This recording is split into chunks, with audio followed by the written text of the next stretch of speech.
Story time audio ബുക്സിലേക്ക് എല്ലാവർക്കും സ്വാഗതം. ജോസി വാഗമറ്റം എഴുതിയ നോവൽ ചാവുകടൽ. ചൂണ്ട നൂലിൻ്റെ നടുക്ക് കെട്ടിയ പൊങ്ങ് താണു പോകുന്നത് കണ്ടപ്പോഴേ ശൗര്യക്കുട്ടിക്ക് മനസ്സിലായി വാളയാണ് കൊത്തിയിരിക്കുന്നതെന്ന്. അല്പം അയച്ചു കൊടുത്തു. ചൂണ്ട നൂലിൻ്റെ നീളം തീർന്നപ്പോൾ ശൗര്യക്കുട്ടി ബലം പിടിച്ചു ചൂണ്ടയൊന്ന് വെട്ടിച്ചു വലിച്ചു. ചൂണ്ട വലിച്ചെടുക്കാൻ നോക്കിയിട്ട് പൊന്തുന്നില്ല. അതിനറ്റത്ത് ഏകദേശം 1.5 കിലോ ഭാരമുള്ള വാള കിടന്ന് പിടയ്ക്കുന്നു. വല്ല വിധേനയും ശൗരി അതിനെ വലിച്ച് കരക്കിട്ടു. പിന്നെ അതിനെ ചൂണ്ടയിൽ നിന്ന് വേർപെടുത്താനായി ശ്രമം. വിഴുങ്ങിയ ചൂണ്ടവാളയുടെ വായിൽ കോർത്ത് ചെകിളക്കിടയിലേക്ക് കയറിയിരിക്കുകയാണ്. ശൗരിക്കുട്ടി ചൂണ്ടയിടുന്നത് അല്പം മാറി നോക്കിക്കൊണ്ട് നിന്ന കണ്ണംപറമ്പിലെ സാബു അവൻ്റെ അടുത്തേക്ക് വന്നു. "നിനക്കിന്ന് നല്ല കോളാണല്ലോടാ ശൗരി." ശൗരിയുടെ മീൻ കോർമ്പൽ നോക്കിക്കൊണ്ട് സാബു അസൂയപ്പെട്ടു. കണ്ണംപറമ്പിൽ ജയ്ക്കോയുടെ മൂത്ത മകനാണ് സാബു. ജയ്ക്കോയ്ക്ക് വള്ളവും വലയും സ്വന്തമായുണ്ട്. സാബു ശൗരിയുടെ മീൻ കോർമ്പൽ എടുത്ത് പൊക്കി തൂക്കം പിടിച്ചു.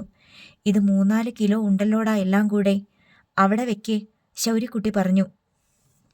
"നീ വല്ല കൂടോത്രം ചെയ്തിട്ടാണോടാ ചൂണ്ടയിടുന്നേ?" സാബു ചോദിച്ചു. "ബാക്കിയുള്ളവർ ചൂണ്ടയിട്ട തോട്ടിലെ മീനെല്ലാം ഓടി ഒളിക്കുമല്ലോ." "അവിടെ വെക്ക്," ശൗരിക്കുട്ടി വീണ്ടും പറഞ്ഞു. സാബു മീൻ കോർമ്പൽ താഴെ വെച്ചു. വാലിട്ടടിച്ച് പിടയ്ക്കുന്ന വാളയെ ശൗരിക്കുട്ടി മീൻ കോർമ്പൽ കോർത്തു. എന്നിട്ട് വീണ്ടും ഇര കോർത്ത് തോട്ടിലേക്ക് ചൂണ്ടയെറിഞ്ഞു. "എടാ ശൗരിയെ, ആ ചൂണ്ട ഇങ്ങതാ, ഞാനൊന്ന് നോക്കട്ടെ." സാബു കൈ നീട്ടി. "ഇല്ല," ശൗരി എടുത്ത വായ്ക്ക് പറഞ്ഞു. "എടാ നിന്റെ ചൂണ്ടേ, എനിക്ക് മീൻ കിട്ടുമെന്ന് നോക്കാനാ." "വേണ്ട." സാബുവിന് അതത്ര ഇഷ്ടപ്പെട്ടില്ല. അവൻ ശൗരിയുടെ അടുത്തേക്ക് വന്ന് ചൂണ്ടയിൽ പിടുത്തമിട്ടു. "വേണ്ടാന്ന് പറഞ്ഞല്ലോ, വിട്." ശൗരി ബലം പിടിച്ചു. "ഞാനൊന്ന് നോക്കട്ടെടാ." 10ാം ക്ലാസ്സുകാരനായ സാബുവിനോട് കിടപിടിക്കാനുള്ള ബലം അങ്കണവാടിക്കാരനായ ശൗരിക്കുണ്ടായിരുന്നില്ല. സാബു അവൻ്റെ കയ്യിൽ നിന്ന് ചൂണ്ട പിടിച്ചു വാങ്ങി. ശൗരിക്കുട്ടി കാട്ടുപൂച്ചയെപ്പോലെ അവനെ ആക്രമിച്ചു. സാബു അവനെ തള്ളി മാറ്റി. "ഇത് ഞങ്ങളുടെ കടവാ. ആരോട് ചോദിച്ചിട്ടാ നീ ഇവിടെ വന്ന് ചൂണ്ടയിട്ടത്? ഈ കടവിലുള്ള എല്ലാ മീനും എൻ്റേതാ." സാബു അവൻ്റെ നേർക്ക് ആക്രോശിച്ചു. വീണ്ടും ചൂണ്ടയ്ക്ക് പിടുത്തമിട്ട ശൗരിയുടെ വലത് കൈവിരൽ അവൻ പിടിച്ചു വളച്ചു. ശൗരി കരഞ്ഞപ്പോൾ അവൻ്റെ തലയ്ക്ക് ഒരടിയും വെച്ചു കൊടുത്തു. "കൊല്ലും നിന്നെ ഞാൻ, തെണ്ടി." സാബു അവൻ്റെ നേർക്ക് ആക്രോശിച്ചു. ശൗര്യക്കുട്ടിയുടെ മീൻ കോർമ്പലും സാബു കൈവശപ്പെടുത്തി. "ഇനി മേലെ നിന്നെ ഈ കടവത്ത് കാണല്. അടിച്ച് നിന്റെ മുട്ടുകാല് തല്ലിയൊടിക്കും. പോടാ പോടാ." "എൻ്റെ മീൻ ദാ, എൻ്റെ മീനാ, ഞാൻ പിടിച്ചതാ." ശൗരി മീൻ കോർമ്പലിന് വേണ്ടി കുറേ കുസ്തി പിടിച്ചു. സാബു അടിക്കുകയും തള്ളി മാറ്റുകയും ചെയ്തിട്ടും അവൻ വിട്ടുപോകാൻ കൂട്ടാക്കിയില്ല. "എൻ്റെ അമ്മയ്ക്ക് കൊടുക്കാനാ, എൻ്റെ മീൻ താ." ശൗരി കരഞ്ഞുകൊണ്ട് കെഞ്ചി. സാബു മീൻ കോർമ്പലും ചൂണ്ടയും കൂടി ശൗരിക്ക് കൈയെത്താത്ത ഉയരത്തിൽ പൊക്കിപ്പിടിച്ചു. "പോടാ, ഞാനൊരു ചവിട്ട് വെച്ചു തരും, പോടാ." സാബു ഭീഷണിപ്പെടുത്തി. പറയുക മാത്രമല്ല ശൗരിയെ ചവിട്ടി വീഴ്ത്തുകയും ചെയ്തു. സാബു, "ഞാൻ അമ്മോട് പറഞ്ഞു കൊടുക്കും." ശൗരിക്കുട്ടി കരഞ്ഞുകൊണ്ട് എഴുന്നേറ്റു. "നീ ചെല്ല്, പോ," സാബു പറഞ്ഞു. ശൗരിക്കുട്ടി ഏങ്ങലടിച്ചും ഓർത്തോർത്ത് വിങ്ങിപ്പൊട്ടിയും തെങ്ങും പറമ്പിലൂടെ നടന്നുപോയി. ചൂണ്ട പോയതിനേക്കാൾ അവന് സങ്കടം മീൻ നഷ്ടപ്പെട്ടതായിരുന്നു. ഇന്ന് കിട്ടിയത് മുഴുവൻ വലിയ മീനുകളായിരുന്നു. അതുകൊണ്ട് ചെന്ന് അമ്മയുടെ കയ്യിലേക്ക് വെച്ചു കൊടുക്കുമ്പോൾ അമ്മയുടെ മുഖത്തുണ്ടാകുന്ന സന്തോഷം എന്തുമാത്രമാണെന്ന് അവൻ സങ്കല്പിച്ചിട്ടുണ്ടായിരുന്നു. ഇന്ന് ആദ്യമായിട്ടാണ് അമ്മ ശൗര്യക്കുട്ടിക്ക് ചൂണ്ടയെടുത്തു കൊടുത്ത് മീൻ പിടിച്ചുകൊണ്ട് വരാൻ പറയുന്നത്. അമ്മയുടെ മുന്നിലേക്ക് വെറും കൈയോടെ ചെല്ലുന്നത് ഓർത്തപ്പോൾ ശൗരി വാവിട്ട് കരഞ്ഞുപോയി. അമ്മ ചോറ് വെച്ചിട്ട് ശൗര്യക്കുട്ടി കൊണ്ടുവരുന്ന മീൻ കറി വയ്ക്കാനും പൊരിക്കാനും വേണ്ടി മുറ്റത്തിനരികെ കാത്തു നിൽക്കുകയായിരിക്കുമെന്ന് അവൻ വിചാരിച്ചു. ഇനി എവിടെ ചെന്ന് മീൻ പിടിക്കും? ചൂണ്ടയുമില്ല കയ്യിൽ. അമ്മ ഇനി ഒരിക്കലും തന്നെ ചൂണ്ടയ്ക്ക് വിടില്ലെന്ന് ശൗര്യക്കുട്ടിക്ക് തോന്നി. തൻ്റെ കയ്യിൽ നിന്ന് മീനും ചൂണ്ടയും പിടിച്ചു പറിച്ചവനെ കൊല്ലാനുള്ള ദേഷ്യമുണ്ടായി ശൗരിക്ക്. ഒരു കല്ലെടുത്ത് അവൻ്റെ തലയ്ക്ക് നല്ലൊരിടി വെച്ചു കൊടുക്കണമെന്ന് ശൗര്യക്കുട്ടി കരുതി. തലയിൽ കൂടി ചോര ഒലിപ്പിച്ച് നിലവിളിച്ചുകൊണ്ട് അവൻ ഓടണം. ഇനിയൊരിക്കലും അവൻ ആരുടെ കയ്യിൽ നിന്നും മീനും ചൂണ്ടയും പിടിച്ചു പറിക്കരുത്. അവനെ കല്ലുകൊണ്ടിടിച്ചാൽ മാത്രം മതിയോ? ഒരു വെട്ടുകത്തിയെടുത്ത് അവൻ്റെ കാലും കൂടി വെട്ടിമുറിക്കണം. പിന്നെ ഒരിക്കലും അവൻ വല്ലവരുടെയും മീൻ പിടിച്ചു പറിക്കാൻ വരില്ല. പത്രോസ് മൂപ്പൻ്റെ കാലൊടിഞ്ഞ നായ നടക്കും പോലെ മുടന്തിയെ പിന്നെ അവന് നടക്കാൻ പറ്റൂ. ആ നായയ്ക്ക് 4 കാലുള്ളതിൽ ഒരെണ്ണമേ ഒടിഞ്ഞിട്ടുള്ളൂ. എന്നിട്ടും നടക്കാൻ പ്രയാസം. 2 കാൽ മാത്രമുള്ളവൻ്റെ ഒരു കാൽ മുറിഞ്ഞു പോയാൽ അവൻ്റെ നടത്തം എങ്ങനെയായിരിക്കും? ശൗര്യക്കുട്ടി അതൊന്ന് മനസ്സിൽ കണ്ടു നോക്കി. അവന് ചിരി വന്നു. അങ്ങനെ തന്നെ വേണം. ശൗര്യക്കുട്ടിയോട് കളിച്ചാൽ കണക്കിന് കിട്ടുമെന്ന് അവനൊന്ന് മനസ്സിലാക്കട്ടെ. ശൗര്യക്കുട്ടിക്ക് ഒട്ടൊരാശ്വാസം അനുഭവപ്പെട്ടു. അറച്ചറച്ചാണ് ശൗര്യക്കുട്ടി വീട്ടുമുറ്റത്തേക്ക് ചെന്നത്. വീട് അടച്ചിട്ടിരിക്കുന്നു. ശൗരി വീടിന് ചുറ്റും നടന്ന് അമ്മയെ വിളിച്ചു. അവൻ മറിയമ്മയുടെ വീട്ടുമുറ്റത്ത് ചെന്ന് അമ്മയെ കണ്ടോ എന്ന് തിരക്കി. നിന്റെ അമ്മ കല്യാണത്തിന് പോയി. ശൗരിക്ക് അത് വിശ്വസിക്കാൻ കഴിഞ്ഞില്ല. അമ്മ കല്യാണത്തിന് പോകുന്നില്ലെന്നും താൻ മീൻ പിടിച്ചു കൊണ്ടുവരുമ്പോൾ അത് കറി വെച്ച് ചോറുണ്ണാമെന്നുമാണ് പറഞ്ഞിരുന്നത്. നീ എവിടെയായിരുന്നു? നിന്നെ കാണാഞ്ഞിട്ട് ഇട്ടിട്ട് പോയതായിരിക്കും. ഇല്ല, ശൗര്യക്കുട്ടി തല വെട്ടിച്ചു. അമ്മ അങ്ങനെയൊന്നും ചെയ്യില്ലെന്ന് അവൻ ഉറപ്പുണ്ട്. അമ്മ എന്നോട് പറഞ്ഞായിരുന്നല്ലോ ചൂണ്ടയ്ക്ക് പോയി മീൻ പിടിച്ചോണ്ട് വരാൻ. അങ്ങനെ പറഞ്ഞെങ്കിൽ നിന്നെ ഒഴിവാക്കിയിട്ട് പോയതാ. അപ്പോഴേക്കും അയൽപ്പക്കത്തെ റേച്ചൽ അങ്ങോട്ട് വന്നു. ഇവനെ മനഃപൂർവ്വം കൊണ്ടുപോകാത്തതാ, എൻ്റെ അടുത്ത് പറഞ്ഞിട്ടാ പോയേ. വരാൻ താമസിച്ച ശൗര്യക്കുട്ടീനെ ഒന്ന് നോക്കണേന്ന്.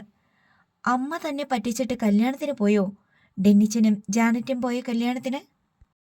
വിൻസിയും വെല്ലുമ്മച്ചിയും പോയ കല്യാണത്തിന്? ശൗര്യക്കുട്ടിക്ക് എന്തെന്നില്ലാത്ത സങ്കടം വന്നു.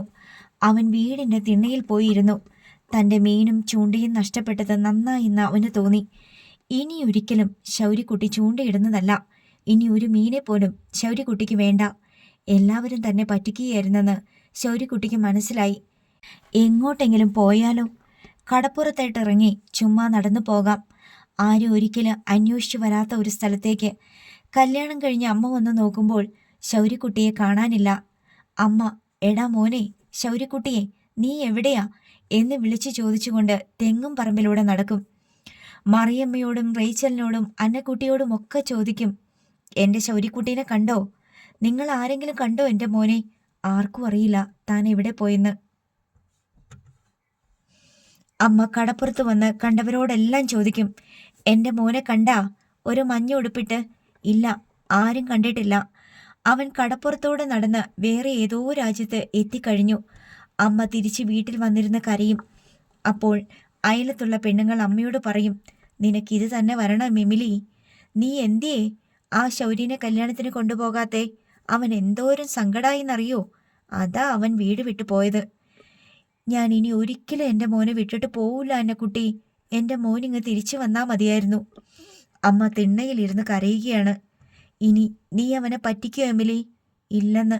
എൻ്റെ മോനെ കൂടാണ്ട് ഇനി ഞാൻ എങ്ങും പോവില്ല. എനിക്ക് അവനെ ഒന്ന് കണ്ടാ മതി. ശൗര്യക്കുട്ടിയുടെ കണ്ണ് നനഞ്ഞു. ഇനിയും അമ്മയെ വിഷമിപ്പിക്കണോ? വേണ്ട, തിരിച്ചു നടക്കാം. നടന്നാ മതിയോ? വേഗം അമ്മയുടെ അരികെ എത്തണ്ടേ? അല്ലെങ്കിൽ അമ്മ അത്രയും നേരം കൂടി വിഷമിക്കില്ലേ? ശരി, ഓടാം. ശൗരി ഓടാനാഞ്ഞതാണ്. അപ്പോഴാണ് അന്നക്കുട്ടി ഒരു തളികയുമായി മുറ്റത്തേക്ക് വരുന്നത് കണ്ടത്. അതോടെ അവൻ്റെ ചില്ലുകൂടാരം തകർന്നു വീണു. അന്നക്കുട്ടി ആ തളിക ശൗര്യക്കുട്ടിയുടെ നേർക്ക് നീട്ടി. കൊഴുക്കട്ടയാ, തിന്നോ, വിശന്നിരിക്കണ്ട. ശൗര്യക്ക് ലജ്ജ തോന്നി. എനിച്ചു വേണ്ട. നല്ല മധുരമുണ്ടടാ, നീ തിന്നു നോക്ക്. ഉച്ചയ്ക്ക് എന്തായാലും നിനക്കിനി ചോറ് കിട്ടൂല. അവരൊക്കെ സദ്യ ഉണ്ണുമ്പോൾ നീ ഇതെങ്കിലും തിന്നെ. അന്നക്കുട്ടി കൊഴുക്കട്ട കൈകൊണ്ട് മുറിച്ചു വെച്ചു. അതിൻ്റെ ഉള്ളിലെ ശർക്കരയും തേങ്ങയും കൂട്ടിക്കുഴച്ച ഭാഗം കണ്ടപ്പോൾ ശൗര്യക്ക് കൊതി വന്നു. തിന്നോടാ, നിനക്കിത് വലിയ ഇഷ്ടമാന്ന് എമിലി പറയണ കേൾക്കാം. അന്നക്കുട്ടി സ്റ്റീലിൻ്റെ തളിക അവൻ്റെ മടിയിലേക്ക് വെച്ചു കൊടുത്തു. പിടിച്ചില്ലെങ്കിൽ ഉരുണ്ട് താഴെ പോകും. കൊഴുക്കട്ടകൾ മുറ്റത്തുകൂടി ഉരുളുന്നത് കാണാൻ ശൗര്യക്കുട്ടി ഇഷ്ടപ്പെട്ടില്ല. അതിനേക്കാൾ ഭേദം അത് തിന്നുന്നത് തന്നെയെന്ന് അവൻ വിചാരിച്ചു. തിണ്ണയിലിരുന്ന് അവൻ ആ 2 കൊഴുക്കട്ടയും തിന്നു. നിനക്കിഷ്ടപ്പെട്ടോ? അന്നക്കുട്ടി ചോദിച്ചു. ആം. ഇനിയും വേണോ? അവൻ അവരുടെ കയ്യിലേക്ക് പാളി നോക്കി. വേറെ കൊഴുക്കട്ടയൊന്നും കാണാനില്ല. ഇതൊക്കെ വേണോന്ന് ചോദിക്കണോ? തന്നാ പോരെ എന്നവൻ ഓർത്തു. വേണമെങ്കിൽ ഞാൻ പോയി എടുത്തോണ്ട് വരാം. വേണ്ട, അവൻ ആഗ്രഹത്തിന് വിപരീതമായി പറഞ്ഞു. അന്നക്കുട്ടി തളികയും വാങ്ങി തിരിച്ചു പോയി. ശൗരി കുറച്ചു നേരം കൂടി തിണ്ണയിലിരുന്നു. പിന്നെ എഴുന്നേറ്റ് കടപ്പുറത്തേക്ക് നടന്നു. ജെറമി ചായൻ ഒരു തെങ്ങിൻ്റെ തണലത്തിരുന്ന് വലമാടുന്നുണ്ടായിരുന്നു. ശൗരിയെ കണ്ട് ജെറമി ചായൻ ചോദിച്ചു, നിന്നെ ഇന്ന് കണ്ടതേ ഇല്ലല്ലോ. ഞാൻ ചൂണ്ടയ്ക്ക് പോയി. എന്നിട്ട് വല്ലതും കിട്ടിയോടാ? ജെറമി ചായൻ ചോദിച്ചു. ശൗരി തനിക്കുണ്ടായ അനുഭവം അറിയാവുന്ന പോലെ വിവരിച്ചു പറഞ്ഞു. തന്തയ്ക്ക് പറക്കാത്തവൻ, നാറി, പട്ടി, തെണ്ടി, ചെറ്റ. രോഷാകുലനായ ജെറമി ചായൻ ഏതോ ദിക്കിലേക്ക് നോക്കി ചീത്ത വിളിച്ചു. ആരെയോ കണ്ടിട്ട് വിളിക്കുന്ന പോലെ തോന്നിയതിനാൽ അറിയാതെ ശൗരിയും അങ്ങോട്ട് നോക്കിപ്പോയി. അവിടെങ്ങും ആരും ഉണ്ടായിരുന്നില്ല. ജെറമിച്ചായൻ മനസ്സിൽ കണ്ട് വിളിച്ചതായിരുന്നു. എടാ, നിനക്ക് ചോദിക്കാനും പറയാനും ആരുമില്ല, അതുകൊണ്ടാ എല്ലാവരും നിന്റെ മെക്കിട്ട് കയറുന്നേ. ജെറമിച്ചായൻ അവനോട് പറഞ്ഞു. തന്തയില്ലാത്തവനോട് എന്തുമാകാം എന്ന് വിചാരിച്ചിട്ടായിരിക്കും. ആരാണ് തന്തയില്ലാത്തവൻ? ശൗരിക്ക് മനസ്സിലായില്ല. ആരെ ഉദ്ദേശിച്ചാണ് ജെറമിച്ചായൻ അത് പറഞ്ഞത്? ചോദിക്കണോ? അപ്പോഴേക്കും അടുത്ത ചോദ്യം വന്നു. നിനക്ക് എമിലിയോട് പറഞ്ഞുകൂടായിരുന്നോ? അമ്മയില്ല വീട്ടിൽ. എവിടെ പോയടാ? കല്യാണത്തിന്. ആരുടെ കല്യാണം? അതും ശൗരിക്ക് വിവരിക്കേണ്ടി വന്നു. ഓ, നിന്റെ അമ്മയുടെ അനുജത്തിയല്ലേടാ അവള്? ആശുപത്രിയിലെ നേഴ്സല്ലേ? എനിക്കറിയാം, ഞാൻ കണ്ടിട്ടുണ്ട്. അവിടെ കല്യാണത്തിന് നിന്നെ കൊണ്ടുപോയില്ലേ? ശൗരിക്ക് വല്ലാത്തൊരു കുറച്ചിൽ തോന്നി. ആരൊക്കെ പോയടാ ശൗരിക്കുട്ടി? ആരും പോയില്ല. ഏ, നീ എന്തിനാടാ എൻ്റെ അടുത്ത് പിണങ്ങുന്നത്? ജെറമിച്ചായൻ വലയിൽ നിന്ന് മുഖമുയർത്തി ശൗരിയെ നോക്കി. നീ പറയടാ, നിന്നെ ഞാനല്ലേ കടലിൽ കൊണ്ടുപോയത്? കടലിൽ നീന്തം പഠിപ്പിച്ചത്, നിനക്ക് ചൂണ്ടയും നൂലും വാങ്ങിത്തന്നതും ചൂണ്ടയിടാൻ പഠിപ്പിച്ചതും ഞാനല്ലേടാ? ശൗര്യക്കുട്ടി തോറ്റു. ജെറമിച്ചായനോടുള്ള കടപ്പാട് തീർത്താൽ തീരുന്നതല്ല. അവൻ ഏറ്റു പറഞ്ഞു. എല്ലാവരും പോയി, എന്നെ മാത്രം കൊണ്ടുപോയില്ല. നിന്റെ അമ്മ പോയോ? പോയി. ശൗരിക്ക് സങ്കടം വന്നു. അവൾ എന്നാ പണിയെ കാണിച്ചേ? ഏ, നിനക്കാരും ഇല്ലേടാ? ആ ചോദ്യം കൊച്ചു ശൗരിയുടെ മനസ്സിൽ എവിടെയോ തറച്ചു. അവൻ ഓർത്തു നോക്കി. ആരുമില്ലേ? കുഞ്ഞണ്ണയുടെയും മിൻസിയുടെയും ഡെന്നിച്ചിൻ്റെയും ജാനറ്റിൻ്റെയും അമ്മയുടെയും മുഖങ്ങൾ അവൻ്റെ മനസ്സിൽ വന്നു. തനിക്ക് ആരുമില്ലെന്ന് അവൻ വിചാരിച്ചിട്ടേയില്ല. ആരൊക്കെയില്ലെങ്കിലും അമ്മയുണ്ടായിരുന്നു. ഇപ്പോൾ അമ്മയുമില്ല. നാണക്കേടായിട്ടാ നിന്നെ കല്യാണത്തിന് കൊണ്ടുപോകാത്തെ. നിന്നെ കാണുന്നവര് ചിരിക്കുകയും പിറുപിറുക്കുകയും ചെയ്യും. നീ തന്തയില്ലാത്തവനല്ലേ? എന്താണ് തന്തയില്ലാത്തവൻ എന്ന് വെച്ചാൽ? ശൗര്യക്കുട്ടിക്ക് മനസ്സിലാകുന്നില്ല. അതൊരു കുറ്റമാണോ? ഇതിനു മുമ്പ് ജെറമിച്ചായൻ ഏതാണ്ട് ഇതുപോലൊക്കെ പറഞ്ഞിട്ടുള്ളത് അവൻ ഓർത്തു. തന്തയില്ലാത്തവനാണെങ്കിൽ എന്താണ് കുഴപ്പം? തന്തയില്ലാത്തവന് കല്യാണത്തിന് പോയിക്കൂടെ? ഇതെന്തൊരു ലോകവും മനുഷ്യരുമാണെന്ന് ശൗര്യക്കുട്ടി അത്ഭുതപ്പെട്ടു. പിടികിട്ടാത്ത ചില വാക്കുകൾ, പിടികിട്ടാത്ത സ്വഭാവ രീതികളുള്ള മനുഷ്യർ, ഇതൊക്കെ എന്ത് കാര്യത്തിനാണ്? എന്നാലോ നല്ല ഒന്നാന്തരം തന്തയാ നിന്റേത്.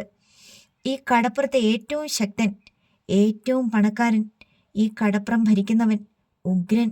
അവനെക്കായാലും വലിയൊരു തന്ത ഈ കടപ്പുറത്തില്ല. എല്ലാവർക്കും അറിയാം അയാൾ നിന്റെ തന്തയാണെന്ന്. എന്നിട്ട് നിന്നെ തന്തയില്ലാത്തവനെന്നാ വിളിക്കുന്നേ. അങ്ങനാ കാണുന്നേ. അതാണടാ മോനെ ലോകം.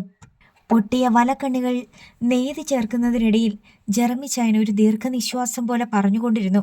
ശരിക്കും അവരാ തന്തയില്ലാത്തവന്മാര്. നിന്നെ മാറ്റി നിർത്തുന്നവരും നിന്നെ കളിയാക്കുന്നവരും നിനക്ക് തന്തയില്ലെന്ന് പറയുന്നവരും എല്ലാം കള്ളന്മാരാ. സത്യമുള്ള ഒറ്റ ജീവിയേ ഉള്ളൂ ലോകത്ത്. അതാരാ? ശൗര്യക്കുട്ടിക്ക് ജിജ്ഞാസയായി. അതോ? ജെറമിച്ചായൻ ചിരിച്ചു. അത് പറഞ്ഞ നീ എനിക്ക് എന്നാ തരും? മീൻ പിടിച്ചു തരാം. ശൗര്യക്കുട്ടിക്ക് ഈ ലോകത്ത് കടങ്ങൾ വീട്ടാൻ ഒരൊറ്റ മാർഗമേയുള്ളൂ, മീൻ. പറയാവോ? അവൻ ജെറമിച്ചായനെ തോണ്ടി. എടാ, നീ പറഞ്ഞത് തന്നെ, മീൻ. ശൗര്യക്കുട്ടി കണ്ണുമിഴിച്ച് ജെറമിച്ചായനെ നോക്കി. ഈ ലോകത്ത് സത്യമുള്ള ഒരേയൊരു ജീവി മീൻ. അവന് ചിരി വന്നു. മീൻ കള്ളനല്ലത്രേ. മീനുകൾ എന്തെങ്കിലും കള്ളത്തരങ്ങൾ കാണിച്ചിട്ടുണ്ടോ എന്ന് അവൻ ആലോചിച്ചു. ചില മീനുകൾ അവൻ്റെ ചൂണ്ടയിൽ കൊത്താതെ കടന്നുപോയിട്ടുണ്ട്. വേറെ എല്ലാം കള്ളന്മാരാ? ശൗരി ചോദിച്ചു. പിന്നല്ലാതെ. പൂച്ച കട്ട് തിന്നും, പട്ടി കോഴിയെ പിടിക്കും, ആടും പശുവും ചെടി കടിച്ച് പറിക്കും, കോഴി നെല്ല് കൊത്തും, കാക്ക മീൻ കൊത്തിക്കൊണ്ടു പോകും, പരുന്ത് കോഴിക്കുഞ്ഞുങ്ങളെ റാഞ്ചും. എന്തിനടാ ശൗരി? ഉറുമ്പുണ്ടല്ലോ, ഉറുമ്പ്, അതുപോലും കള്ളനാ. നമ്മുടെ പഞ്ചാരത്തരി കട്ടോണ്ട് പോകും. ശൗര്യക്കുട്ടി ചിരിച്ചുപോയി. ഈ ജെറമിച്ചായൻ്റെ ഒരു കാര്യം. ശൗര്യക്കുട്ടി, മോനെ ശൗര്യക്കുട്ടിയെ. ദൂരെ നിന്ന് വിളിയൊച്ച കേട്ട് ശൗരി തലതിരിച്ച് നോക്കി. അമ്മയാണെന്ന് അവന് മനസ്സിലായി. ദാ, നിന്റെ അമ്മ വിളിക്കുന്നടാ. ജെറമിച്ചായൻ ദൂരെ കടപ്പുറത്തേക്ക് വിരൽ ചൂണ്ടി. ശൗര്യക്കുട്ടി ഒന്നും മിണ്ടാതെ മണലിൽ ചൂണ്ടുവിരൽ കൊണ്ട് എന്തോ എഴുതി. ഭാഷയും അക്ഷരങ്ങളുമില്ലാത്ത ഒരു പ്രതിഷേധക്കുറിപ്പായിരുന്നു അത്. എമിലി ദൂരെ നിന്നെ ശൗര്യക്കുട്ടിയുടെ മഞ്ഞുടുപ്പ് കണ്ടു. അവൾ ഒന്നുകൂടി വിളിച്ചു. ശൗര്യക്കുട്ടി, മോനെ വാ. ശൗര്യക്കുട്ടി കേട്ട ഭാവമില്ല. അവൻ പിണങ്ങിയെന്ന് അവൾക്ക് മനസ്സിലായി. അവൻ ഇത്രയും പെട്ടെന്ന് ചൂണ്ടയിട്ട് തിരിച്ചു വരുമെന്ന് അവൾ നനച്ചിരുന്നില്ല. ചൂണ്ടയിടാൻ പോയാൽ പിന്നെ അവന് തോന്നണം അത് നിർത്തണമെങ്കിൽ, അല്ലെങ്കിൽ താൻ അന്വേഷിച്ചു ചെല്ലണം. ഇതറിയാവുന്നതുകൊണ്ടാണ് എമിലി അവനെ ചൂണ്ട കൊടുത്ത് അയച്ചിട്ട് കല്യാണത്തിന് പോയത്. എമിലി ശൗര്യക്കുട്ടി ഇരിക്കുന്നിടത്തേക്ക് വന്നു. നീ എന്നാ പണിയായി എമിലിയെ കാണിച്ചത്? ഈ ശൗര്യക്കുട്ടീനെ കല്യാണത്തിന് കൊണ്ടുപോകാത്തെ? ജെറമിച്ചായൻ തന്റെ അമർഷം മറച്ചു വെച്ചില്ല. മറുപടിക്ക് ഒരു വാക്ക് കിട്ടിയില്ല എമിലിക്ക്. അവനെ പറ്റിച്ചിട്ട് പോയി അല്ലേ? നിങ്ങ എല്ലാരും അങ്ങ് പോയി. ഇവനെന്നാ അനാഥനാ? ഒന്നുമല്ലെങ്കിൽ നീ ഇവന്റെ പെറ്റ തള്ളയല്ലേ? കൊണ്ടുപോയാ അവർക്ക് ഇഷ്ടപ്പെടത്തില്ല ജെറമിച്ചായ. കൊണ്ടുവരണ്ടാന്ന് പറഞ്ഞു. അവര് പറഞ്ഞാലും നിന്റെ മോനല്ലേ? നിന്റെ മോനല്ലെന്ന് അവര് പറഞ്ഞാൽ നീ സമ്മതിച്ചു കൊടുക്കുവോ? കല്യാണത്തിനൊക്കെ ഇവനെയും കൊണ്ട് പോകാൻ നിനക്ക് നാണക്കേടല്ലേ? എനിക്കൊരു നാണക്കേടുമില്ല ജെറമിച്ചായ. ഞങ്ങൾ കാരണം മറ്റുള്ളവർക്ക് നാണക്കേട് ഉണ്ടാക്കല്ലെന്ന് വിചാരിച്ചിട്ടാ. എന്നാ പിന്നെ നീ കല്യാണത്തിന് പോകരുതായിരുന്നു. പോയില്ലെങ്കിൽ അവള് പിണങ്ങും. എൻ്റെ അനുജത്തിയല്ലേ, എന്നെ ഒരുപാട് സഹായിച്ചിട്ടുണ്ട്. ദേ, ഞാനൊരു കാര്യം പറഞ്ഞേക്കാം. ശൗര്യക്കുട്ടി പൊട്ടനൊന്നുമല്ല. ഈ കൊച്ചിൻ്റെ മനസ്സിൽ ഇതൊക്കെ കിടക്കും കേട്ടാ. പറഞ്ഞില്ലെന്ന് വേണ്ട. ജെറമിച്ചായൻ തൻ്റെ ശകാരം അവസാനിപ്പിച്ചു. ശൗര്യക്കുട്ടി എമിലി അവൻ്റെ കയ്യിൽ പിടിച്ചു. ജെറമിച്ചായൻ അമ്മയെ ശകാരിച്ചത് കേട്ടിട്ട് അവൻ്റെ പിണക്കം കുറേശ്ശെ അലിഞ്ഞു തുടങ്ങിയിരുന്നു. എമിലി അവനെ പിടിച്ചെഴുന്നേൽപ്പിച്ചു. ബാ, വീട്ടിൽ പോകാം. പോട്ടെ ജെറമിച്ചായ. അവൾ അവൻ്റെ കൈ പിടിച്ചുകൊണ്ട് നടന്നു. ശൗര്യക്കുട്ടി അമ്മയോട് ഒന്നും ചോദിച്ചില്ല. എന്തുകൊണ്ടാണ് ചോദിക്കാത്തതെന്ന് എമിലിക്കറിയാം. താൻ അവനെ പറ്റിച്ചുവെന്ന് അവന് മനസ്സിലായിട്ടുണ്ട്. അവൾക്ക് അവനോടൊരു ന്യായവും പറയാനില്ല. വീർപ്പുമുട്ടലോടെ അവൾ അവൻ്റെ കൈ പിടിച്ചു നടന്നു. തൻ്റെ ജീവിതത്തിൽ നടന്നിട്ടുള്ളതിൽ വെച്ച് ഏറ്റവും വലിയ ദൂരം അതാണെന്ന് അവൾക്ക് തോന്നി. വീട്ടിലെത്തിയ ശേഷം എമിലി അവൻ്റെ കൈയും മുഖവും കഴുകിച്ചു. അവനെ വിളിച്ച് അടുക്കളയിൽ കൊരണ്ടിയിട്ടിരുത്തി. എമിലി കൊണ്ടുവന്നു വെച്ചിരുന്നു ഒരു പൊതി. അവൻ്റെ മുന്നിലേക്ക് എടുത്തു വെച്ച് അഴിച്ചു നിവർത്തി. എമിലി കല്യാണ വീട്ടിൽ നിന്ന് എടുത്തുകൊണ്ടുവന്ന ചോറും കറികളുമായിരുന്നു അത്. മോൻ കഴിക്ക്. എൻ്റെ ശൗര്യക്കുട്ടിക്ക് തിന്നാൻ വേണ്ടി അമ്മ കൊണ്ടുവന്നതാ. അവൻ മിണ്ടാതെ കുനിഞ്ഞ് അതിലേക്ക് നോക്കിക്കൊണ്ടിരുന്നു. എമിലി ചോറും ഇറച്ചിക്കറിയും കുഴച്ച് പുളിശ്ശേരി ചേർത്ത് ഉരുളയാക്കി അവൻ്റെ വായ്ക്ക് നേരെ കൊണ്ടുചെന്നു. അമ്മയെ നോക്കി ഒരു നിമിഷം ഇരുന്നിട്ട് അവൻ വായ് തുറന്ന് സ്വീകരിച്ചു. അമ്മയും ചോറ് തിന്നില്ലായിരുന്നു. ചോറ് കുഴച്ച് വാരി തിന്നുകൊണ്ട് അവൾ പറഞ്ഞു. എന്നിട്ടൊരു ഇറച്ചി കഷ്ണം എടുത്ത് അവൻ്റെ വായിൽ വെച്ചു കൊടുത്തു.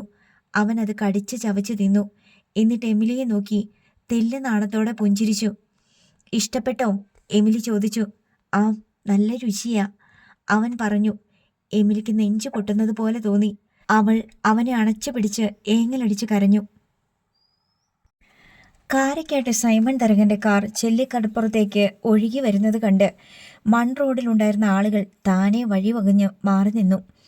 അവർ അത്ഭുതത്തോടെ ആ കാറിനെ നോക്കി. ഇതുവരെ കണ്ടിട്ടില്ലാത്ത പുത്തൻ കാർ. ചുവപ്പും മെറൂണും കൂടിക്കലർന്ന നിറം. കാറിൻ്റെ ബമ്പറുകളും റണ്ണിംഗ് ബോർഡുകളും എല്ലാം വെള്ളി പൂശിയ നിറം. കാറിൻ്റെ നമ്പർ കിട്ടിയിട്ടില്ല. ഫോർ രജിസ്ട്രേഷൻ എന്നതിൻ്റെ ചുരുക്ക അക്ഷരങ്ങൾ എഴുതി ഒട്ടിച്ച നമ്പർ പ്ലേറ്റ്. പജീറോയുടെ ഏറ്റവും പുതിയ മോഡലുമായിട്ട് സൈമൺ തരകൻ കടപ്പുറത്ത് വന്നത് എന്തെങ്കിലും അത്യാവശ്യമുണ്ടായിട്ടല്ല. തൻ്റെ പുതിയ ആഡംബര കാർ ചെല്ലിക്കടപ്പുറത്തുകാരെ കാണിച്ച് ഒന്ന് ഞെളിയണം. തെങ്ങോല പീപ്പി കൊണ്ട് തന്നെത്താൻ ഉണ്ടാക്കിയ ഒരു കാറ്റാടി ഈർക്കിളിൽ കടിപ്പിച്ച് വലം കൈയിൽ മുന്നോട്ട് നീട്ടിപ്പിടിച്ചുകൊണ്ട് കാറ്റിനെതിരെ നടക്കുകയായിരുന്നു ശൗര്യക്കുട്ടി.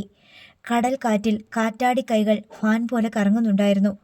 പിന്നിൽ കാതടുപ്പിക്കുന്ന ഹോൺ കേട്ട് ശൗര്യക്കുട്ടി ഞെട്ടിപ്പിടഞ്ഞു. കണ്ണഞ്ചിക്കുന്ന നിറത്തിൽ ഒരു വലിയ കാർ.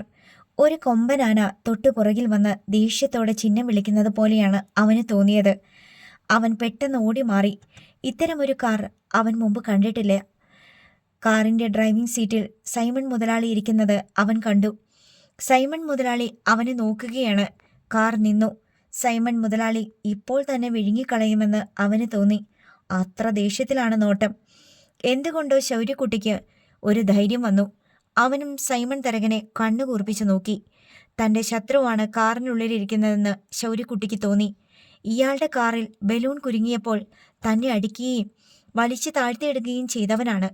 ആളുകൾ തന്നെ തന്തയ്ക്ക് പിറക്കാത്തവൻ എന്ന പേര് വിളിക്കുന്നത് ഈ സൈമൺ മുതലാളി കാരണമാണെന്ന് ശൗര്യക്കുട്ടി ഇതിനകം മനസ്സിലാക്കി വെച്ചിട്ടുണ്ടായിരുന്നു. അതിൻ്റെ അർത്ഥം എന്താണെന്നറിയില്ല. അതൊരു ചീത്ത വാക്കാണ്. അത് അവനെ നാണം കെടുത്താനുള്ളതാണ്. അമ്മയെപ്പോലും അത് നാണം കെടുത്തുന്നുണ്ട്. ആ നാണക്കേട് കാരണമാണ് അമ്മ അവനെ കല്യാണത്തിന് കൊണ്ടുപോകാതിരുന്നത്. ഇതെല്ലാം അവൻ ഇപ്പോൾ ഓർത്തുപോയി. വെട്ടിത്തിളങ്ങുന്ന ആ കാറിനോടും സൈമൺ മുതലാളി എന്ന ഭീകരനോടും അവന് എന്തെന്നില്ലാത്ത വിരോധം തോന്നി. ഇയാളാണ് തൻ്റെ അപ്പൻ എന്ന് ജെറമിച്ചായൻ പറഞ്ഞതും ശൗര്യക്കുട്ടി ഓർത്തു. അപ്പൻ എന്ന് പേർ വിളിക്കപ്പെടുന്ന ആൾ നല്ലതോ ചീത്തയോ എന്ന് അവൻ അറിഞ്ഞുകൂടാ. പക്ഷേ അപ്പൻ എന്ന പദം കൊണ്ട് സൈമൺ മുതലാളിയെപ്പോലെ ഒരാളെയാണ് ഉദ്ദേശിക്കുന്നതെങ്കിൽ അത് ഭയങ്കരമായൊരു തെറിവാക്കാണെന്ന് അവന് തോന്നി. സൈമൺ മുതലാളിയെ അവൻ അപ്പനായിട്ട് വേണ്ട. നല്ലതായാലും ചീത്തയായാലും ആ സ്ഥാനത്ത് സൈമൺ മുതലാളിയാണെങ്കിൽ അവൻ അപ്പൻ എന്ന സ്ഥാനത്തെയും പദവിയെയും വെറുക്കുന്നു. ജെറമിച്ചായൻ പലതരത്തിലുള്ള തെറികൾ പറയുന്നത് അവൻ കേട്ടിട്ടുണ്ട്. ആ കൂട്ടത്തിൽ ഒരു തെറിവാക്കായി അപ്പൻ എന്ന പദത്തെയും അവൻ ചേർത്തു. സൈമൺ തരകൻ കാറിൻ്റെ ചില്ല് താഴ്ത്തി ശൗര്യക്കുട്ടിയെ ഉഗ്രമായെന്ന് നോക്കി. അയാൾക്ക് അവനെ തിരിച്ചറിയാൻ കഴിഞ്ഞു. ശൗര്യക്കുട്ടിയുടെ തുറച്ചു നോട്ടം കണ്ട് സൈമൺ തരകന്റെ തലച്ചോറിലേക്ക് രക്തം ഇരച്ചു കയറി. ഡോർ തുറന്ന് ഇറങ്ങിച്ചെന്ന് ഒരൊറ്റ ചവിട്ടിന് അവൻ്റെ കഥ കഴിക്കേണ്ടതാണെന്ന് അയാൾക്ക് തോന്നി. ഇതൊരൊഴിയാബാധയാണ്. തൻ്റെ ജീവിതത്തിൻ്റെ നിഴൽ പറ്റി കിടക്കുന്ന വൃത്തികെട്ട വിഷപ്പാമ്പാണിത്. ഇവൻ ഈ ചെല്ലിക്കടപ്പുറത്ത് ജീവിച്ചിരിക്കുന്നിടത്തോളം കാലം തൻ്റെ കീർത്തിക്കും പദവിക്കും മേൽ ചെളി വാരി എറിഞ്ഞുകൊണ്ടിരിക്കും. അവൻ്റെ ഏത് പ്രായത്തിലും ആളുകൾ അവനെ സൈമൺ തരകന്റെ സന്തതിയായിട്ടേ കാണൂ. ഭാ നായേ, തുറച്ചു നോക്കുന്നോടാ പിഴച്ചുണ്ടായ ജന്തു. സൈമൺ തരകൻ ഒരാട്ടാട്ടി. അപ്പോൾ തൻ്റെ ചൂണ്ടയും മീനും പിടിച്ച് പറിച്ച കണ്ണമ്പറമ്പിലെ സാബുവിനെ ജെറമിച്ചായൻ വിളിച്ച ചീത്തകൾ ശൗര്യക്കുട്ടിക്ക് ഓർമ്മ വന്നു. പന്നി, നാറി, തെണ്ടി, പട്ടി, ചെറ്റെ എന്നീ പദങ്ങളുടെ കൂടെ അവൻ സ്വന്തമായി പിശാശെ എന്നും കൂടി ചേർത്തു. അവൻ അങ്ങനെയൊന്നും വിളിച്ചില്ലെങ്കിലും അവന് വേണ്ടി ജെറമിച്ചായൻ വിളിച്ചു കഴിഞ്ഞുവെന്ന് അവന് തോന്നി. സൈമൺ തരകൻ കാർ മുന്നോട്ടെടുത്തു. മറ്റു വാഹനങ്ങൾ പാർക്ക് ചെയ്തിരിക്കുന്നിടത്ത് നിന്ന് അകന്ന് ഒരു തെങ്ങിൻ തണലിൽ കാർ കൊണ്ടുപോയി ഒതുക്കിയിട്ടു. കടപ്പുറത്തെ ആളുകൾ സൈമൺ തരകന്റെ പുതിയ കാർ കാണാൻ വേണ്ടി ചുറ്റും കൂടി. സൈമൺ തരകൻ പുറത്തിറങ്ങി ആളുകളെ പുച്ഛത്തോടെ നോക്കി.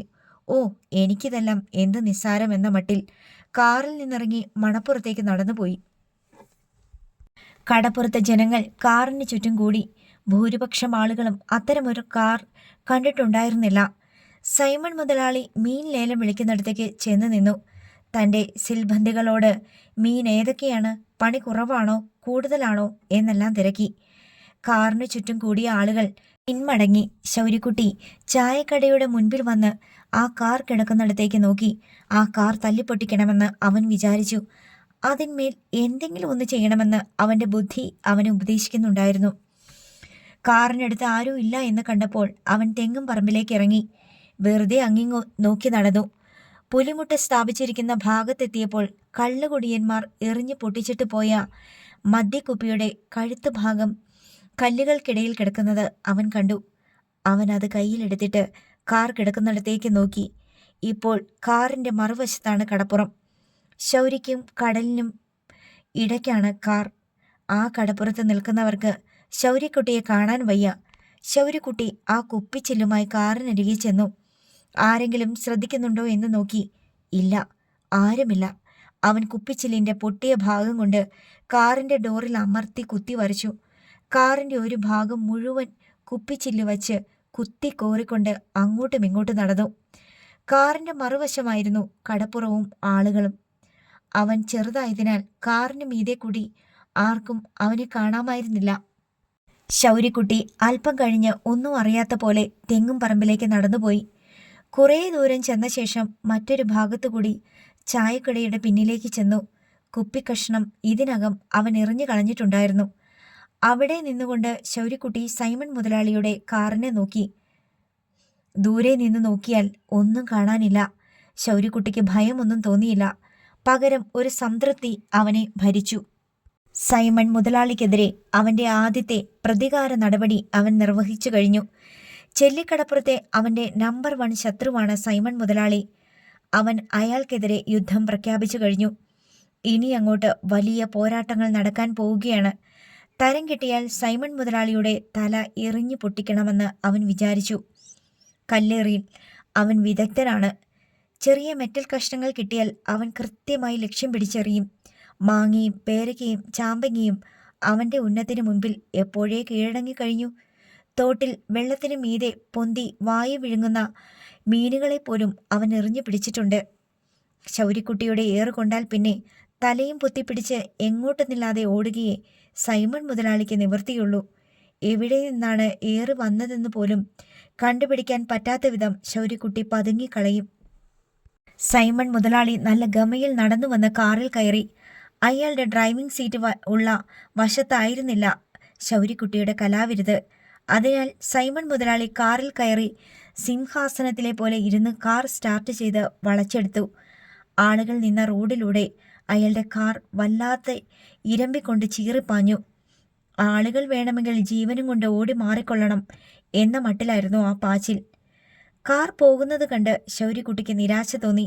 സൈമൺ മുതലാളി ഒന്നും കണ്ടുപിടിച്ചില്ല. താൻ ചെയ്തു വെച്ചത് മുതലാളി ഒന്ന് കാണേണ്ടതായിരുന്നു. ശൗര്യക്കുട്ടി ചായക്കടയിൽ നിന്ന് ഇറങ്ങി ജെറമിയ വള്ളം കരയ്ക്ക് കയറ്റി വെച്ച ഭാഗത്തേക്ക് നടന്നുപോയി. ജെറമിച്ചായൻ അവിടെങ്ങാനും ഉണ്ടോ എന്ന് നോക്കി. അവൻ വള്ളത്തിന്റെ തണൽ പറ്റി ഓരോന്ന് ചിന്തിച്ചുകൊണ്ടിരുന്നു. കുറച്ചു കഴിഞ്ഞപ്പോൾ അതിഭയങ്കരമായ ഇരമ്പലും ആളുകളുടെ ഒച്ചയും കേട്ട് അവൻ തല തിരിച്ചു നോക്കി. സൈമൺ മുതലാളി തിരിച്ചു വന്നിരിക്കുന്നു. അയാളുടെ കാർ പാഞ്ഞു വന്നിടത്ത് വായുവിൽ പൊടി പാറുന്നു. കാർ നിർത്തിയിട്ട് സൈമൺ മുതലാളി ചീറിക്കൊണ്ട് കാറിന് പുറത്തേക്ക് ചാടി ഇറങ്ങുന്നുണ്ടായിരുന്നു. അന്തം വിട്ടു നിൽക്കുന്ന കടപ്പുറം നിവാസികളുടെ നേർക്ക് അലർന്നു. ആരടാ ഇത് ചെയ്തത്? എന്ത് ചെയ്തു? എവിടെ ചെയ്തു? ആളുകൾ പരസ്പരം നോക്കി. സൈമൺ മുതലാളി കൈ ചൂണ്ടിയിടത്തേക്ക് ചിലർ വന്നു നോക്കി. കാറിന്റെ ഒരു വശത്തെ പെയിന്റ് മുഴുവൻ ചിരവയ്ക്ക് കുത്തി കോറിയതുപോലെ വരഞ്ഞു കിടക്കുന്നു. ഇതാരാണെന്നാ ചോദിച്ചത്? സൈമൺ തരകൻ വീണ്ടും അലറി. ആർക്കും അറിയില്ല. അയാൾ കടപ്പുറത്തേക്ക് കുതിച്ചു ചെന്നു. ഏതോ മീൻകാരി ലേലം പിടിച്ച് വിൽപ്പനയ്ക്ക് വെച്ചിരുന്ന ചെമ്മീൻ വട്ടി അയാൾ ചവിട്ടിത്തെറിപ്പിച്ചു. മണലിൽ ചെമ്മീനുകൾ ചിതറി. ഏത് നായിൻ്റെ മോനാടാ ഈ തന്തയ്ക്ക് പിറക്കായ്മ കാണിച്ചേ? ആർക്കുമില്ല ഉത്തരം. മതമിളകിയ കാളക്കൂറ്റിനെ പോലെ സൈമൺ തരകൻ കടപ്പുറത്ത് കണ്ടതെല്ലാം ചവിട്ടിത്തെറിപ്പിച്ച് പാഞ്ഞു നടന്നു. കുറെ പേർ കാറിന് ചുറ്റും കൂടി. അവർ മൂക്കത്ത് വിരൽ വെച്ച് വിരണ്ടു നിന്നു. ശൗര്യക്കുട്ടി ജെറമിയ വള്ളത്തിന്റെ തണലിൽ ഇരുന്ന് ഇതെല്ലാം കാണുന്നുണ്ടായിരുന്നു. സൈമൺ തരകൻ പേയെ പിടിച്ച മാതിരി കടപ്പുറത്ത് അങ്ങിങ്ങു പായുന്നത് കണ്ടിട്ട് അവന് രസം പിടിച്ചു. അവൻ കുറെ മുമ്പേ മനസ്സിൽ കണ്ട പ്രതികരണം ഇപ്പോഴാണ് നടമാടുന്നത്. അപ്പനെ ഞാൻ ശരിയാക്കും, അവൻ ആത്മഗതമായി പറഞ്ഞു. സൈമൺ മുതലാളിക്ക് ശരിക്കും ഭ്രാന്ത് പിടിച്ചുവെന്നും അയാൾ ഇനി റാഹേൽ അമ്മയെപ്പോലെ ഭ്രാന്തുവചനങ്ങൾ വിളിച്ചു പറഞ്ഞും പാട്ടുപാടി നൃത്തം ചെയ്തും ഇടയ്ക്കിടെ അട്ടഹസിച്ചും കടപ്പുറത്ത് തന്നെ ചുറ്റിക്കറങ്ങുമെന്നും ഒടുവിൽ സൈമൺ മുതലാളിയുടെ വീട്ടുകാർ വന്ന് അയാളെ പിടിച്ചു കെട്ടിക്കൊണ്ട് പോകുമെന്നും ശൗര്യക്കുട്ടി കരുതി. എന്നാൽ അങ്ങനെയല്ല. സൈമൺ മുതലാളി വീണ്ടും കാറിനടുത്തേക്ക് ചെന്നു. എന്നിട്ട് 8 നാടും പൊട്ടത്തക്ക വിധം അട്ടഹസിച്ചു. ഇത് ചെയ്തവൻ ആരായാലും അവനെ ഞാൻ കണ്ടുപിടിക്കും. അവന്റെ കഴുത്ത് ഞാൻ വെട്ടും. മുതലാളി, ആകെ അരമണിക്കൂറല്ലേ ഉണ്ടായുള്ളൂ കടപ്പുറത്ത്. അതിനകം ഇതൊക്കെ ചെയ്യാൻ ആരെ കൊണ്ട് പറ്റും? പൗലോസ് ചേട്ടൻ ആരോടൊന്നില്ലാതെ ചോദിച്ചു. ഇത് ഒരാളൊന്നും ചെയ്തതല്ലെന്ന്. 2 പേരെങ്കിലും ഇല്ലാണ്ട് പെട്ടെന്ന് ഇത്രയും ചെയ്യാൻ പറ്റൂല. മറ്റൊരാൾ അഭിപ്രായപ്പെട്ടു. ഇതെന്ത് സാധനം കൊണ്ടാ കുത്തിക്കോറിയത്? ചെരവനാക്ക? കല്ലുകൊണ്ടോ കമ്പി കൊണ്ടോ വരച്ചാൽ പോലും ഇങ്ങനെ പാട് വീഴത്തില്ലല്ലോ. വേറൊരാൾ പറഞ്ഞു. ഇന്നലെ വാങ്ങിക്കൊണ്ടുവന്ന പുതുപുത്തൻ കാറാ. ഇതാരാ ചെയ്തതെന്ന് പറഞ്ഞില്ലെങ്കിൽ ഈ കടപ്പുറം ഞാൻ നശിപ്പിക്കും. ഇവിടെ ഒരുത്തനും നാളെ മുതൽ വള്ളം ഇറക്കത്തില്ല. ഒരുത്തനും ഈ കടപ്പുറത്ത് മീൻ വണ്ടി കൊണ്ടുവരൂല. സൈമൺ തരകനാ പറയുന്നേ. എൻ്റെ അടുത്താണോ ഡാ പൊല ഡാഷ് മക്കളെ നിന്റെ കളി? സൈമൺ തരകൻ ഓടിത്തളർന്ന നായയെ പോലെ കിതച്ചു. വികാരാവേശം കൊണ്ട് അയാൾ തളർന്നു തുടങ്ങിയിരുന്നു. സൈമൺ തരകനെതിരെ ഇന്നേ വരെ ഒരുത്തനും ചെറുവിരല പൊക്കിയിട്ടില്ല. ഇത് ചെയ്തവൻ എന്നെ വെല്ലുവിളിച്ചിരിക്കുക. അവനെ ഞാൻ വെച്ചോണ്ടിരിക്കണോ ഈ കടപ്പുറത്ത്? ആളുകൾ തമ്മിൽ നോക്കി. ഞാനല്ല നീയാണോ എന്നാണ് ആ നോട്ടത്തിന്റെ അർത്ഥം. അതുകൂടാതെ സൈമൺ തരകനും തന്റെ ദൃഷ്ടിയിൽപ്പെടുന്നവരെയെല്ലാം ക്രുദ്ധിച്ചു നോക്കി. ഇവനാണോ? ഈ തെണ്ടിയാണോ? സൈമൺ തരകൻ എന്നല്ല ആർക്കും ഒരു ഊഹം പോലും കിട്ടിയില്ല. ഇത് ഞാൻ കണ്ടുപിടിക്കും. കണ്ടുപിടിച്ചില്ലെങ്കിൽ എൻ്റെ പേര് കാരക്കാട്ട് സൈമൺ തരകൻ എന്നല്ല. സൈമൺ തരകൻ വീണ്ടും കാറിൽ കയറി. കാർ ഇറമ്പിയപ്പോൾ ആളുകൾ ഓടി മാറി. സകലതും ഇടിച്ചു തകർക്കാനുള്ള വെമ്പലോടെ സൈമൺ തരകന്റെ കാർ പാഞ്ഞുപോയി. ശൗര്യക്കുട്ടി ശ്വാസമെടുത്തു. സൈമൺ മുതലാളി തൻ്റെ മുൻപിൽ ഇത്തവണ തോറ്റുവെന്ന് അവന് തോന്നി. ഈ സമയത്തെല്ലാം എമിലി തൻ്റെ മകൻ എവിടെയെന്ന് തിരക്കുകയായിരുന്നു. ഡെന്നിച്ചൻ ചായക്കടയിലുണ്ട്. കടപ്പുറത്തെ ബഹളം കേട്ട ജാനറ്റും വിൻസിയും കൂടി വന്നു കാഴ്ച കണ്ട് നിൽപ്പുണ്ടായിരുന്നു. ശൗര്യക്കുട്ടിയെ മാത്രം കാണാനില്ല. കടപ്പുറത്ത് ഇങ്ങനൊരു സംഭവം നടക്കുമ്പോൾ ഏറ്റവും മുന്നിലേക്ക് നുഴഞ്ഞു കയറി വരുന്നവനാണ്. എമിലി പരിസരത്തെല്ലാം അലഞ്ഞു നടന്നു. ഒടുവിൽ ജെറമിയ വള്ളത്തിന്റെ നിഴൽപ്പാടിൽ ഒരു മഞ്ഞ കണ്ട് ചെന്ന് നോക്കുമ്പോൾ ശൗര്യക്കുട്ടി മണലിൽ ചുരുണ്ടു കിടന്ന് സുഖമായി ഉറങ്ങുന്നു. അവൾ അവന്റെ അരികത്ത് അല്പനേരം ഇരുന്നു. ഓർക്കാപ്പുറത്ത് ശൗര്യക്കുട്ടി ഞെട്ടി കണ്ടുറന്നു. അമ്മ അരികെ ഇരിക്കുന്നു. അവൻ ദുസ്വപ്നത്തിൽ കണ്ടു പേടിച്ചത് സൈമൺ തരകനെയായിരുന്നു. അമ്മയെ കണ്ടപ്പോൾ അവൻ ആശ്വാസമായി. അവൻ എഴുന്നേറ്റിരുന്ന് കണ്ണു തിരുമ്മി. നീ എന്താ ശൗര്യക്കുട്ടി ഇവിടെ വന്ന് കിടന്നത്? ആ, ഉറങ്ങിപ്പോയി. അവിടെ നടന്ന ബഹളങ്ങളൊന്നും നീ കണ്ടില്ലായിരുന്നോ? മനസ്സിലാകാത്ത മട്ടിൽ ശൗര്യക്കുട്ടി അമ്മയെ നോക്കി. എന്ത് ബഹളം? എവിടെ നടന്നു? സൈമൺ മുതലാളി ഈ കണ്ട പ്രപഞ്ചമെല്ലാം ഇളക്കി മറിച്ചിട്ട് നിന്നെ അങ്ങോട്ട് കണ്ടതേയില്ലല്ലോ. ഞാൻ ഉറങ്ങിപ്പോയി. സൈമൺ മുതലാളിൻ്റെ കാറ് നീ കണ്ടായിരുന്നോ? ആ, കണ്ടു. പുത്തൻ കാറ്, ചെവന്നത്. ആ കാറിൻ്റെ പെയിന്റ് മുഴുവൻ ആരാണ്ട് ചെന്ന് കുത്തി പോറിച്ചു കളഞ്ഞേക്കണ്. ശൗര്യക്കുട്ടി കോട്ടുവായിട്ടു. വള്ളത്തിൻ്റെ അണിയത്ത് വന്നിരുന്ന ഒരു കാക്ക കരയുന്നു. തീരക്കടലിന് മീതെ ഒരു പരുന്ത് വട്ടമിട്ട് പറക്കുന്നു. ആരാ അത് ചെയ്തു വെച്ചതെന്ന് കണ്ടുപിടിച്ചുട്ടോ, എമിലി പറഞ്ഞു. പെട്ടെന്ന് അവൻ മുഖം തിരിച്ച് എമിലിയെ നോക്കി. ആരാ? കാരക്കാട്ട് സൈമൺ തരകന്റെ കാറിന്മേലെ കുത്തി വരയ്ക്കാൻ ധൈര്യമുള്ള ഒറ്റ ഒരുത്തനെ കടപ്പുറത്തുള്ളൂ. അതാരാ? എമിലി തിരിച്ചു ചോദിച്ചു. പിടുത്തം വീണ് കഴിഞ്ഞെന്ന് ശൗര്യക്കുട്ടിക്ക് തോന്നി. എന്നിട്ടും അവൻ ചോദിച്ചു വീണ്ടും, ആരാ? അവന്റെ പേര് ശൗര്യക്കുട്ടിയെന്നാ. ശൗര്യക്കുട്ടിയുടെ മുഖം കീഴോട്ട് താന്നു. ഈ അമ്മയുടെ മുമ്പിൽ ഒരു രക്ഷയുമില്ല. തൻ്റെ എല്ലാ കള്ളത്തരങ്ങളും പിടികൂടുന്ന പോലീസാണിതെന്ന് അവന് തോന്നി. ഇവിടെ നോക്കടാ. ഇല്ല, ശൗര്യക്കുട്ടി നോക്കുന്ന പ്രശ്നമില്ല. അവൻ മണലിൽ ചികഞ്ഞ് വിരലുകളിൽ കോരി അരിച്ചു നോക്കുകയാണ്. അതിൽ സ്വർണ്ണത്തരികൾ ഉണ്ടോ എന്ന്. എമിലി അവൻ്റെ മുഖം പിടിച്ചു തിരിച്ചു. എന്ത് കുരുത്തക്കേടാ ശൗരി നീ കാണിച്ചു വെച്ചേ?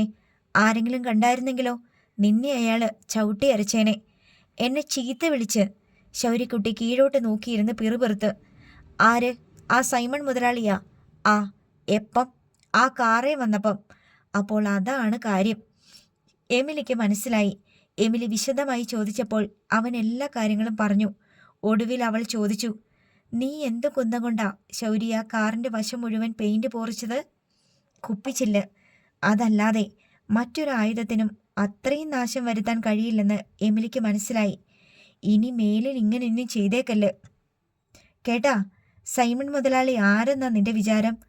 അയാൾ കണ്ടുപിടിച്ചെങ്കിൽ നിന്നെ കൊന്നേനെ. എമിലി അവന് ഗുണദോഷിച്ചു.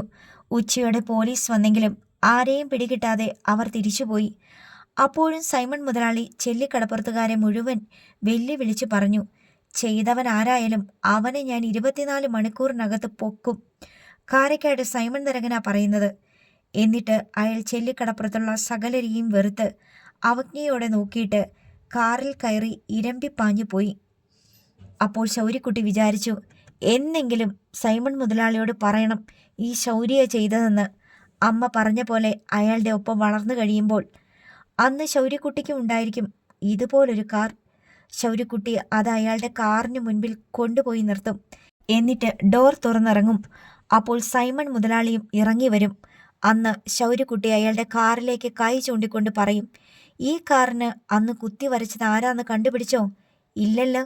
എന്നാ കേട്ടോ, ഈ ശൗര്യക്കുട്ടിയാ. ശൗര്യക്കുട്ടി ആ രംഗം മനക്കണ്ണിൽ കണ്ട് രസിച്ച് പുഞ്ചിരിയിട്ടു. അടുത്ത ഭാഗം നാളെ.